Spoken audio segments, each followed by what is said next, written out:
exaustões, exaurir-se. Nunca se falou tanto em estar exausto ou em sistemas que manifestam exaustão. E aqui, né, eu gostaria hoje de iniciar a minha reflexão trazendo, né, em xeque 2 elementos que saltam aos nossos olhos diante da pandemia, que são os sistemas estruturais de saúde e os sistemas estruturais de educação. Sistemas estruturais de saúde e sistemas estruturais de educação hoje estão numa condição icônica, se tratando de exaustão. E quando eu digo exaustão, eu estou trabalhando com a ideia de funcionalidade e não dizendo que funciona mais ou funciona menos. Eu estou dizendo que migrando da modernidade sólida e caindo na pós-modernidade líquida, tanto saúde quanto educação estão tendo dificuldade de lidar com, né, a otimização dos seus serviços dentro, né, das suas institucionalidades, em detrimento do contemporâneo, em detrimento das novas condições e dos novos regimes de verdades que se desenham nesta sociedade posta. Nunca se viu, né, uma diversidade tão grande se tratando de processos de atendimentos institucionalizados em saúde, né? Vocês podem ver como eu, né, a exaustão, o cansaço, né? E aí organizacional, eu não estou pessoalizando, é organizacional e é uma análise de conjuntura, é a nível, né, ou em nível de planeta, né? Isso que nós estamos fazendo aqui é uma concepção planetária, é uma reflexão planetária. Né? As organizações de saúde, né, têm apresentado, né, uma dificuldade de dar conta deste ecletismo, né, de sujeitos com os quais ela tem que lidar. Né? Não é diferente com a educação. Né? Nós saímos de uma ideia de transmissão de informação, de cópia, né, de inteligência, né, balizada em conteudismo, e caímos numa ideia de que, além de nos reinventarmos diante do contexto pandêmico, nós temos que pensar uma nova versão de sistematizar e de produzir conhecimento. Nós temos que produzir, produção, né? Hoje, nós temos uma dificuldade muito grande de entender o que é produzir, né? Produzir é tomar algo e, a partir disto, criar novas métricas, né? Ou, a partir disto, ou daquilo, criar novos elementos de percurso, né, para a pertinência institucional, seja da organização de saúde, seja da organização escolar. Ser pertinente, né? Uma coisa é você tomar e reproduzir, né? E aí tem aquele discurso que todos nós conhecemos, né? Tudo que é bom a gente copia. E eu concordo, né? Até aqui a gente copia, mas a gente tem que adaptar à realidade. Não dá para copiar tal e qual, como dizia minha avó, porque senão você sonega o contexto. Você estupra, né, aquela comunidade. Estupra no sentido de não respeitar, né, os elementos culturais daquela comunidade, né? Então vejam que, né, uma coisa é nós estarmos repletos de intelectuais, né, por aí, e de pensadores, e de, né, candidatos, e de chefes de Estado, e de gente, né, que reproduz, né, que o que está no prato é o que é e o que está no cardápio, né? Outra coisa bem diferente é você pegar o que está no prato e reorganizar o cardápio. São elementos diferentes. Produção de conhecimento exige muito mais que discursos de vácuo. Produção de conhecimento exige muito mais que costuras aleatórias que não dão conta da necessidade do contexto. Porque necessidade de contexto trabalha com pertinência. Você tem que ser pertinente. Se não for pertinente, não atende à necessidade do contexto. Por que eu faço essa reflexão rápida hoje com vocês aqui, né? Porque outubro, né, em particular, é um dia de muitas comemorações. A gente comemora, né, Dia da Criança, a gente comemora Dia do Professor, só que a gente comemora essas datas como comemorava na modernidade sólida, né? A gente comemora essa data sem atualizá-la, né? Ou a gente comemora essas datas sem atualização, né?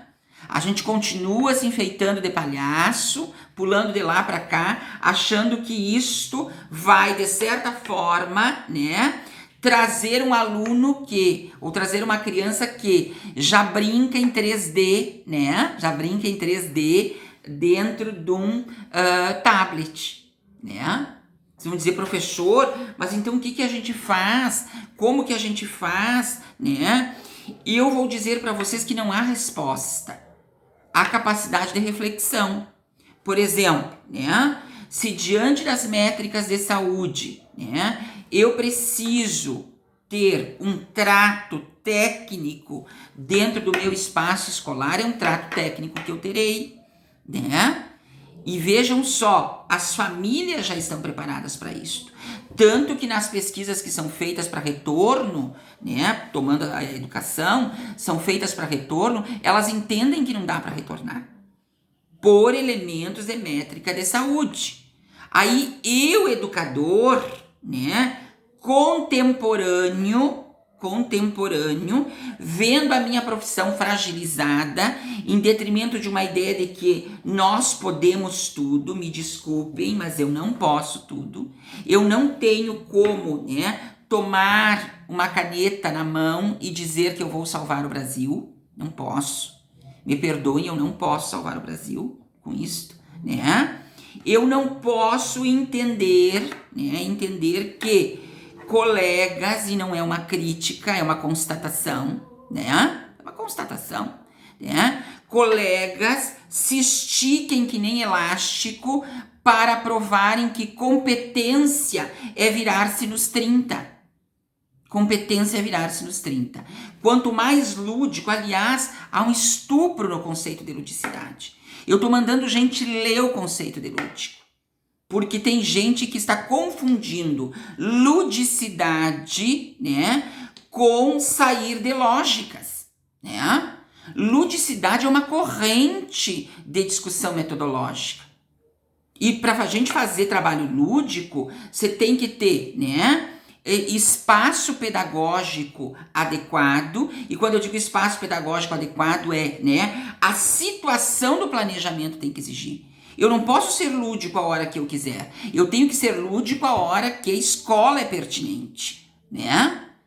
Então vejam que até a ideia de ludicidade está confusa.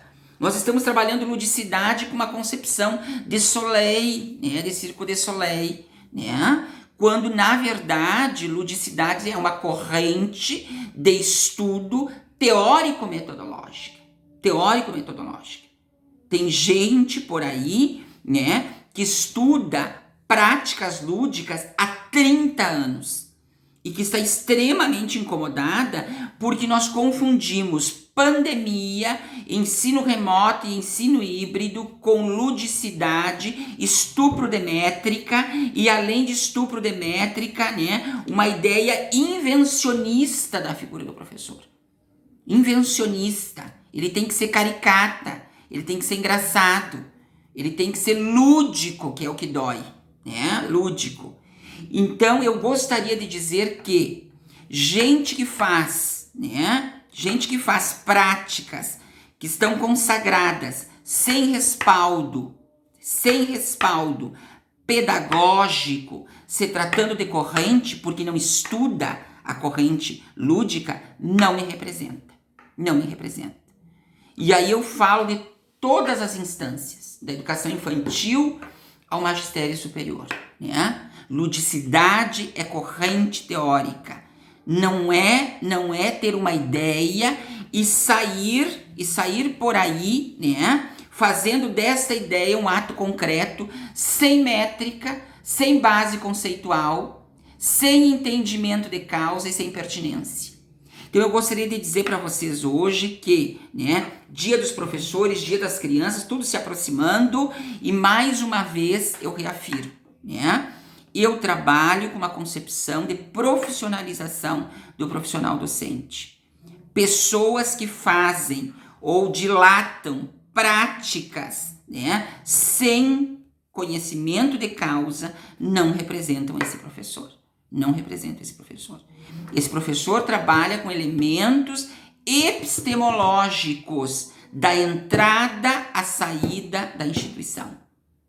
E é assim que nós constituímos a ciência da educação. O resto é resto. Eu sempre digo, né? Cortar litrão qualquer um corta. Saber para que serve aquela atividade a partir das métricas de psicologia, né, do desenvolvimento, de psicologia da aprendizagem, e entender o aspecto lúdico do processo e desenhar o planejamento é outra história. Nós saímos daquela condição de sair cortando litrão e desenhando em EVA, e não estou dizendo que a gente não pode fazer isso, mas na lojinha tem bem barato, a gente compra, para uma condição mais epistemológica. Eu quero ver a condição epistemológica, né? Porque criticar, né, quem estuda a educação é uma coisa, né? Tomar a epistemologia para explicar aquela coisa arada que a gente vê por aí, me perdoe a expressão chula, né, é outra. Hoje, se eu pegasse a métrica da ciência lúdica, eu deceparia mais da metade de gente que está por aí fazendo horrores sem leitura nenhuma sobre o conceito de ludicidade, né? Estuprando os teóricos que sustentam a ideia de práticas pedagógicas lúdicas. Então, eu gostaria de deixar claro que a minha concepção de educação sempre será técnica, conceitual e atitudinal. Ou seja, né, eu trabalho com educação por resultado e funcional. E educação por resultado e funcional nem sempre pode ser lúdica. Nem sempre pode ser de qualquer jeito ou de qualquer forma. Então esta era, né, a minha mensagem, o meu recado de hoje.